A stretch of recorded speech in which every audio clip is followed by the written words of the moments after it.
दोस्तों नमस्कार। स्वागत है आपका अनंत कहानियाँ में। अनंत कहानियाँ में हम इस समय यूजीसी नेट के सिलेबस की श्रृंखला में आने वाली कहानियों को पढ़ रहे हैं। हमारी आज की कहानी है मारे गए गुलफाम उर्फ तीसरी कसम। तीसरी कसम श्री फणीश्वर नाथ रेणु जी द्वारा लिखी गई कहानी है, जिसका प्रकाशन सन 1956 में हुआ। इस कहानी पर एक फिल्म भी बनी थी जो कि 1966 में रिलीज़ हुई थी। इस फिल्म के संवाद लेखन का कार्य भी श्री रेणु जी ने ही किया था। तीसरी कसम ग्रामीण अंचल की एक अधूरी प्रेम कहानी है। तत्कालीन समय में मनोरंजन के साधन नौटंकी का वास्तविक चित्रण भी इस कहानी में दृश्यमान है। साथ ही लोकगीतों का समावेश इस कहानी में कुछ नए रंग भरता है। सामाजिक और पारिवारिक दायित्वों का इस कहानी में चित्रण दिखाया गया है और साथ ही ग्रामीणों की आर्थिक स्थिति को भी प्रदर्शित किया गया है। कहानी प्रेम में एक सम्मान की भावना को प्रदर्शित करती है। तो चलिए सुनते हैं कहानी मारे गए गुलफाम उर्फ तीसरी कसम। हीरामन गाड़ीवान की पीठ में गुदगुदी लगती है। पिछले 20 साल से गाड़ी हाँकता है हीरामन। बैलगाड़ी सीमा के उस पार मोरंगगंज नेपाल से धान और लकड़ी ढो चुका है। कंट्रोल के ज़माने में चोर बाजारी का माल इस पार से उस पार पहुंचाया है, लेकिन कभी तो ऐसी गुदगुदी नहीं लगी पीठ में। कंट्रोल का ज़माना हीरामन कभी भूल सकता है उस ज़माने को। एक बार 4 खेप सीमेंट और कपड़ों की गांठों से भरी गाड़ी जोगबनी में विराटनगर पहुंचने के बाद हीरामन का कलेजा पुख्ता हो गया था। फारबिसगंज का हर चोर व्यापारी उसको पक्का गाड़ीवान मानता। उसके बैलों की बड़ाई बड़ी गद्दी के बड़े सेठ जी खुद करते अपनी भाषा में। गाड़ी पकड़ी गई 5वीं बार सीमा के इस पार तराई में। महाजन का मुनीम उसी की गाड़ी पर गांठों के बीच चुक्की मुक्की लगाकर छिपा हुआ था। दरोगा साहब की 1.5 हाथ लंबी 4 बत्ती के रोशनी कितनी तेज़ होती है हीरामन जानता है। 1 घंटे के लिए आदमी अंधा हो जाता है। एक छटक भी पड़ जाए आंखों पर, रोशनी के साथ कड़कती हुई आवाज़, ये गाड़ी रोको, साले गोली मार देंगे। 20 गाड़ियाँ एक साथ कचकचा कर रुक गई। हीरामन ने पहले ही कहा था यह 20 भिजवाएगा। दरोगा साहब उसकी गाड़ी में दुबके हुए मुनीम जी पर रोशनी डालकर पिशाची हंसी हंसे। हा हा हा, मुंडी मजी, ही ये साला गाड़ीवान मुंह क्या देखता है रे। कंबल हटाओ इस बोरे के मुंह पर से। हाथ की छोटी लाठी से मुनीम जी के पेट में खोंचा मारते हुए कहा था, इस बोरे को साला। बहुत पुरानी अखज अदावत होगी दरोगा साहब और मुनीम जी में, नहीं तो उतना रुपया कबूलने पर भी पुलिस दरोगा का मन न डोले भला। 4000 तो गाड़ी पर बैठा बैठा ही दे रहा था। लाठी से दूसरी बार खोंचा मारा दरोगा ने। 5000। फिर खोंचा, उतरो पहले। मुनीम को गाड़ी से नीचे उतार कर दरोगा ने उसकी आंखों पर रोशनी डाल दी। फिर 2 सिपाहियों के साथ सड़क से 20-25 रस्सी दूर झाड़ी के पास ले गए। गाड़ीवान और गाड़ियों पर 5-5 बंदूक वाले सिपाहियों का पहरा। हीरामन समझ गया, इस बार निस्तार नहीं। जेल? हीरामन को जेल का डर नहीं, लेकिन बैल न जाने कितने दिनों तक बिना चारा पानी के सरकारी फाटक में पड़े रहेंगे, भूखे प्यासे, फिर नीलाम हो जाएंगे। भैया और भोजी को मुंह नहीं दिखा सकेगा कभी। नीलाम की बोली उसके कानों के पास गूंज गई। 1, 2, 3 दरोगा और मुनीम में बात पट नहीं रही थी शायद। हीरामन की गाड़ी के पास तैनात सिपाही ने अपनी भाषा में दूसरे सिपाही से धीमी आवाज़ में पूछा, का हो, मामला गोल हो कि का? फिर खैनी तंबाकू देने के बहाने उस सिपाही के पास चला गया। 1 2 3 3 3 4 गाड़ियों की आड़ हीरामन ने फैसला कर लिया। उसने धीरे से अपने बैलों के गले की रस्सियां खोल ली। गाड़ी पर बैठे बैठे दोनों को जुड़वा बांध दिया। बैल समझ गए उन्हें क्या करना है। हीरामन उतरा। जुती हुई गाड़ी में बांस की टिकटी लगाकर बैलों के कंधों को बेलाग किया। दोनों के कानों के पास गुदगुदी लगा दी और मन ही मन बोला, चलो भैयन, जान बचेगी तो ऐसी ऐसी सग्गड़ गाड़ी बहुत मिलेगी। 1 2 3 9 2 11 है। गाड़ियों की आड़ में सड़क के किनारे दूर तक घनी झाड़ियाँ फैली हुई थी। दम साधकर तीनों प्राणियों ने झाड़ी को पार किया। बेखटक बेआहट, फिर 1 ले 2 ले दुल की चाल। दोनों बैल सीना तान कर फिर तराई के घने जंगलों में घुस गए। राह सूंघते नदी नाला पार करते हुए भागे भागे पूंछ उठाकर। पीछे पीछे हीरामन। रात भर भागते रहे थे तीनों। घर पहुंचकर 2 दिन तक बेसुध पड़ा रहा हीरामन। होश में आते ही उसने कान पकड़कर कसम खाई थी, अब कभी ऐसी चीज़ों की लदनी नहीं ला देंगे। चोर बाजारी का माल, तोबा तोबा। पता नहीं मुनीम जी का क्या हुआ, भगवान जाने उसकी सग्गड़ गाड़ी का क्या हुआ।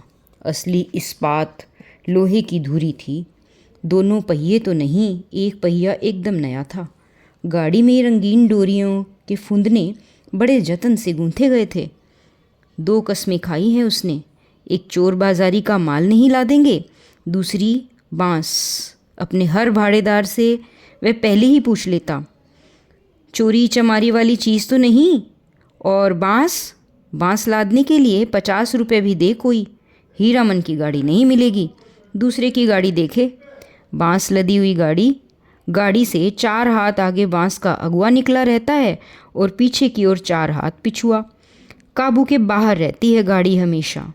सो बेकाबू वाली लदनी और खरहिया शहर वाली बात। तिस पर बांस का अगुआ पकड़कर चलने वाला भाड़ेदार का महाभकुआ नौकर लड़की स्कूल की ओर देखने लगा। बस मोड़ पर घोड़ा गाड़ी से टक्कर हो गई।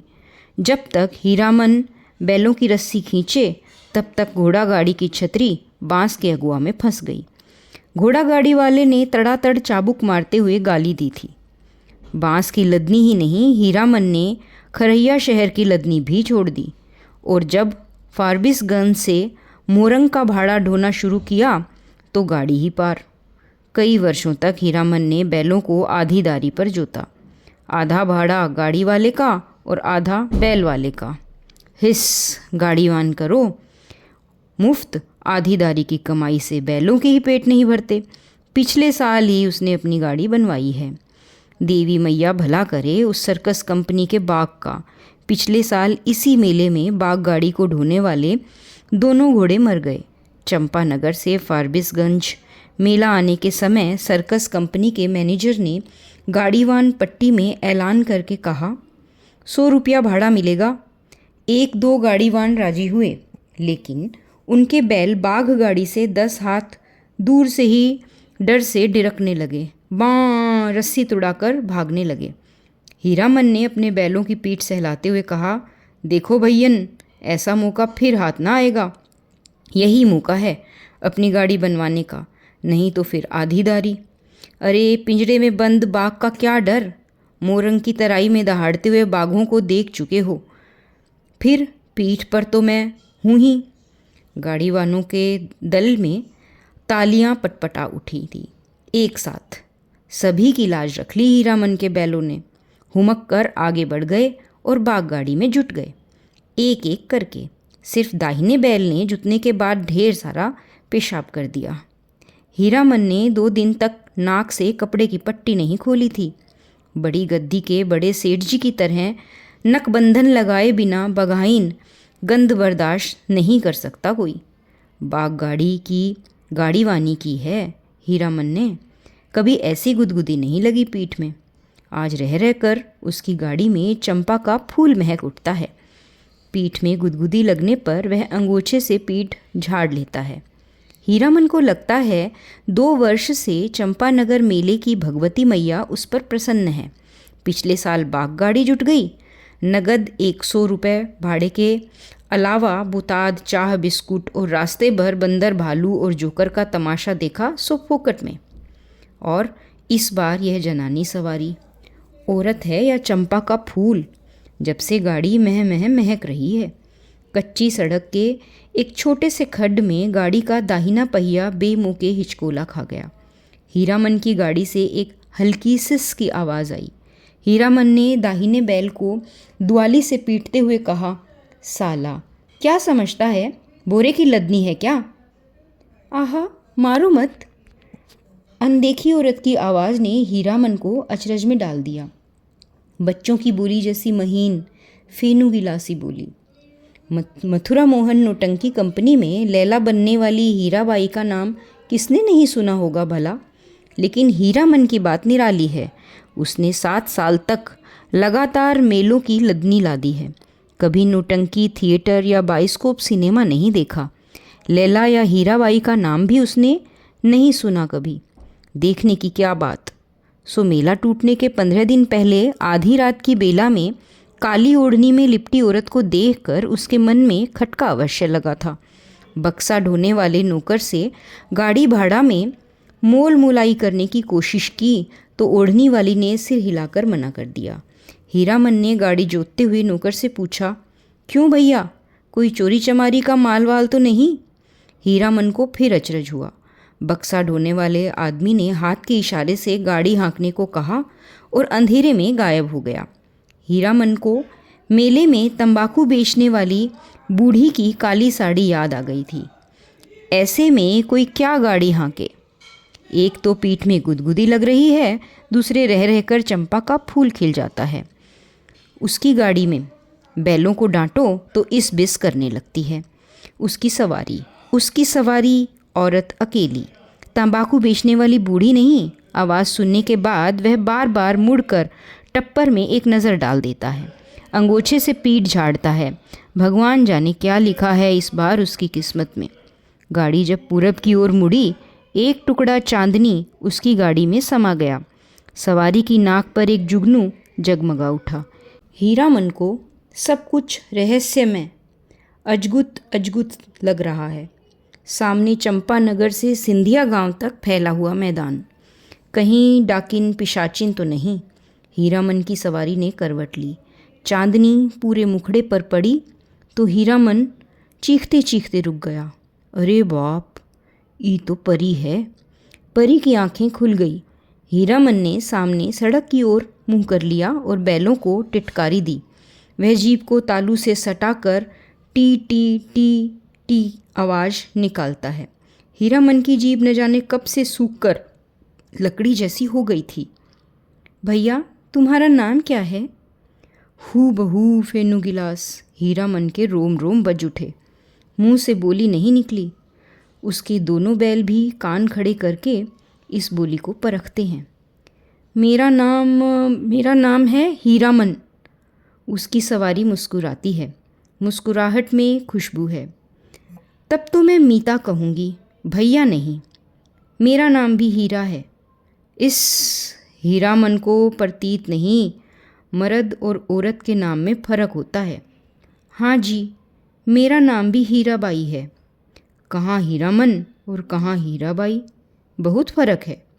हीरामन ने अपने बैलों को झिड़की दी।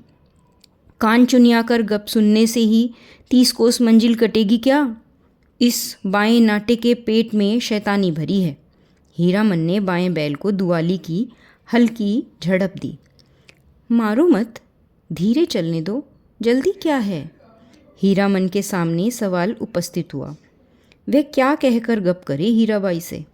तोहे कहे या अहाँ? इसकी भाषा में बड़ों को अहाँ अर्थात आप कहकर संबोधित किया जाता है। कचराही बोली में 2-4 सवाल जवाब चल सकता है। दिल खोल गप तो गांव की बोली में ही की जा सकती है किसी से। आसिन कातिल के भोर में छा जाने वाले कुहासे से हीरामन को पुरानी चिढ़ है। बहुत बार वह सड़क भूलकर भटक चुका है, किंतु आज के भोर से इस घने कुहासे में भी वह मगन है। नदी के किनारे धन खेतों से फूले हुए धान के पौधों की पवनियाँ गंध आती है। पर्व पावन के दिन गांव में ऐसी ही सुगंध फैली रहती है। उसकी गाड़ी में फिर चंपा का फूल खिला। उस फूल में एक परी बैठी है। जय भगवती। हीरामन ने आँख की कनखियों से देखा। उसकी सवारी मीता हीराबाई की आंखें गुजुर गुजुर उसको हेर रही हैं। हीरामन के मन में कोई अजानी रागिनी बज उठी। सारी देह सिरसिरा रही है। बोला, बैल को मारते हैं तो आपको बहुत बुरा लगता है? हीराबाई ने परख लिया। हीरामन सचमुच हीरा है। 40 साल का हट्टा कट्टा काला कलूटा देहाती नौजवान अपनी गाड़ी और अपने बैलों के सिवाय दुनिया की किसी और बात में विशेष दिलचस्पी नहीं लेता। घर में बड़ा भाई है, खेती करता है, बाल बच्चे वाला आदमी है। हीरामन भाई से भी बढ़कर भाभी की इज्जत करता है, भाभी से डरता भी है। हीरामन की भी शादी हुई थी बचपन में ही। गोने के पहले ही दुल्हन मर गई। हीरामन को अपने दुल्हन का चेहरा याद नहीं। दूसरी शादी न करने के अनेक कारण हैं। भाभी की जिद, कुमारी लड़की से ही हीरामन की शादी करवाएगी। कुमारी लड़की का मतलब हुआ 5-7 साल की लड़की। कौन मानता है सरगा कानून? कोई लड़की वाला 2 ब्याहू को अपनी लड़की गरज में पड़ने पर ही दे सकता है। भाभी उसकी 3 सत करके बैठी है, सो बैठी है। भाभी के आगे भैया की भी नहीं चलती। अब हीरामन ने तय कर लिया है, शादी नहीं करेगा। कौन बलाए मोल लेने जाए? ब्याह करके फिर गाड़ी वानी क्या करेगा कोई? और सब कुछ छूट जाए, गाड़ी वानी नहीं छोड़ सकता हीरामन। हीराबाई ने हीरामन के जैसा निश्चल आदमी बहुत कम देखा है। पूछा, घर कौन जिला में पड़ता है? कानपुर। नाम सुनते ही जो उसकी हंसी छूटी तो बैल भड़क उठे। हीरामन हंसते समय सिर नीचा कर लेता है। हंसी बंद होने पर उसने कहा, वाह रे कानपुर, अब तो नागपुर भी होगा। और जब हीराबाई ने कहा कि नागपुर भी है तो वह हंसते हंसते दूरा हो गया।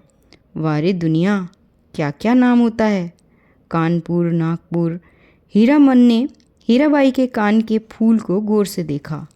नाक की नकछवी के नग देखकर सिहर उठा। लहू की बूंद। हीरामन ने हीराबाई का नाम नहीं सुना कभी।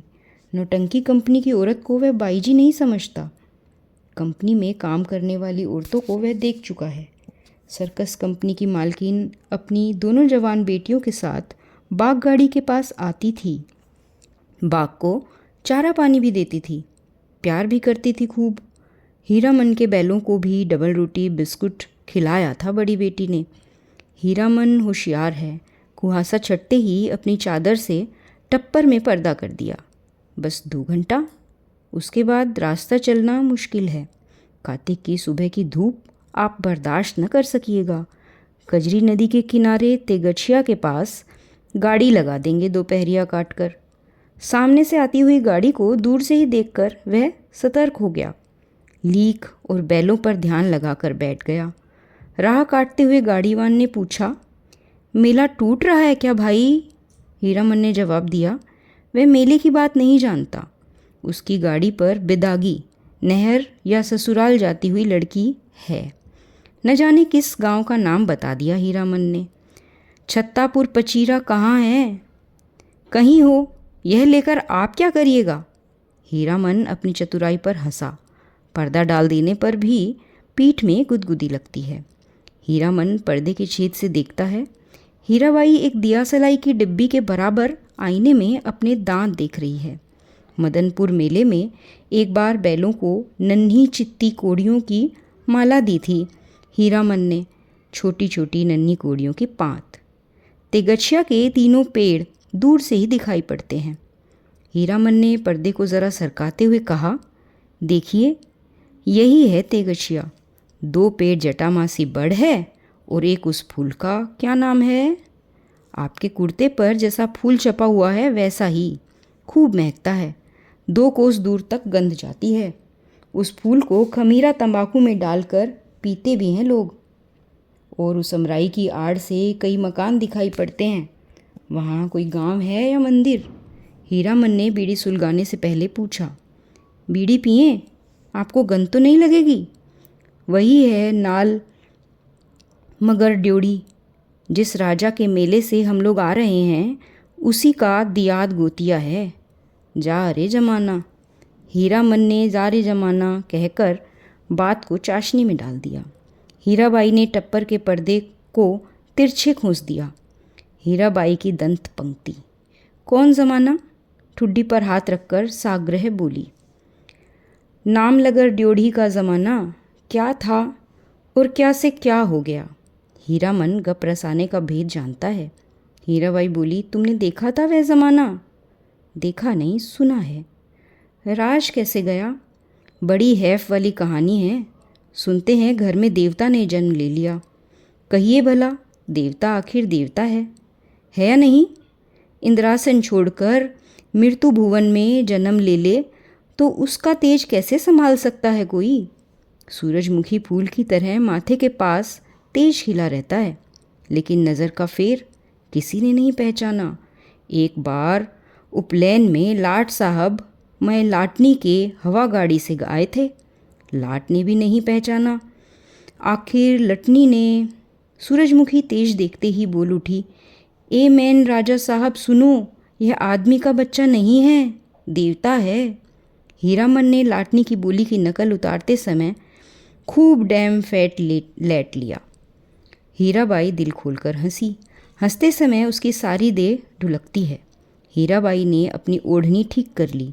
तब हीरामन को लगा कि तब उसके बाद क्या हुआ मीता? इस कथा सुनने का बड़ा शौक़ है आपको, लेकिन काला आदमी राजा क्या महाराजा भी हो जाए, रहेगा काला आदमी ही। साहिब के जैसे अक्किल कहाँ से पावेगा? हंसकर बात उड़ा दी सभी ने। तब रानी को बार बार सपना देने लगा, वह देवता। सेवा नहीं कर सकते तो जाने दो, नहीं रहेंगे तुम्हारे यहाँ। इसके बाद देवता का खेल शुरू हुआ। सबसे पहले दोनों दंतार हाथी मरे, फिर घोड़ा, फिर पटपटांग। पटपटांग क्या है? हीरामन का मन पल पल में बदल रहा है। मन में सतरंगा छाता धीरे धीरे खिल रहा है। उसको लगता है कि उसकी गाड़ी पर देवकुल की औरत सवार है। देवता आखिर देवता है। पटपटांग, धन दौलत, माल मवेशी सब साफ। देवता इंद्रासन चला गया। हीराबाई ने ओझल होते हुए मंदिर के कंगूरे की ओर देखकर लंबी सांस ली। लेकिन देवता ने जाते जाते कहा, इस राज में कभी एक छोड़कर दो बेटा न होगा। धन हम अपने साथ ले जा रहे हैं, गुण छोड़ जाते हैं। देवता के साथ सभी देव देवी चले गए, सिर्फ सरस्वती मैया रह गई। उसी का मंदिर है। देसी घोड़े पर पाट के बोध लदे हुए बनियों को आते देखकर हीरामन ने टप्पर के पर्दे को गिरा दिया। बैलों को ललकार कर विदेशियों का नाच का वंदना गीत गाने लगा। जय मैया सरस्वती अर्जी करत बानी, हमरा पर होखू सहाय है मैया, हमरा पर होखू सहाय। घोड़ लदे बनियों से हीरामन ने हुलस कर पूछा, क्या भाव पटुआ खरीदते हैं महाजन? लंगड़े घोड़े वाले ने बनिए ने बटगमनी जवाब दिया, नीचे 27-28, ऊपर 30, जैसा माल वैसा भाव। जवान बनी ने पूछा, मेले का क्या हाल चाल है भाई? कौन नौटंकी कंपनी का खेल हो रहा है, रीता कंपनी या मथुरा मोहन? मेले का हाल मेले वाला जाने। हीरामन ने फिर छत्तापुर पचीरा का नाम लिया। सूरज 2 बांस ऊपर आ गया था। हीरामन अपने बैलों से बात करने लगा। एक कोस ज़मीन ज़रा दम बांध कर चलो, प्यास की बेला हो गई है ना? याद है उस बार तेगछिया के पास सर्कस कंपनी के जोकर और बंदन नचाने वाला साहब में झगड़ा हो गया था? जो कड़वा ठीक बंदर की तरह दांत किटकिटाकर किकरियाने लगा था। न जाने किस किस देश मुल्क के आदमी आते हैं। हीरामन ने फिर पर्दे के छेद से देखा। हीराबाई एक कागज़ के टुकड़े पर आंख गड़ा कर बैठी है। हीरामन का मन आज हल्के सुर में बंधा है। उसको तरह तरह के गीतों की याद आती है। 20-25 साल पहले विदेशिया बलवाही छोकरा नाचने वाले एक से एक गज़ल खेमटा गाते थे। अब तो भोपा में भोंपू भोंपू करके कौन गीत गाते हैं लोग। जा रे जमाना। छोकरा नाच के गीत की याद आई हीरामन को। सजनवा बैरी हो गए हमार, अरे चिट्ठिया हो तो हर कोई बाँचे, हाय करमवा बैरी हो गए हमार, सजनवा बैरी हो गए हमार। आगे कहानी में क्या क्या होगा जानने के लिए सुनते रहिए अनंत कहानियाँ।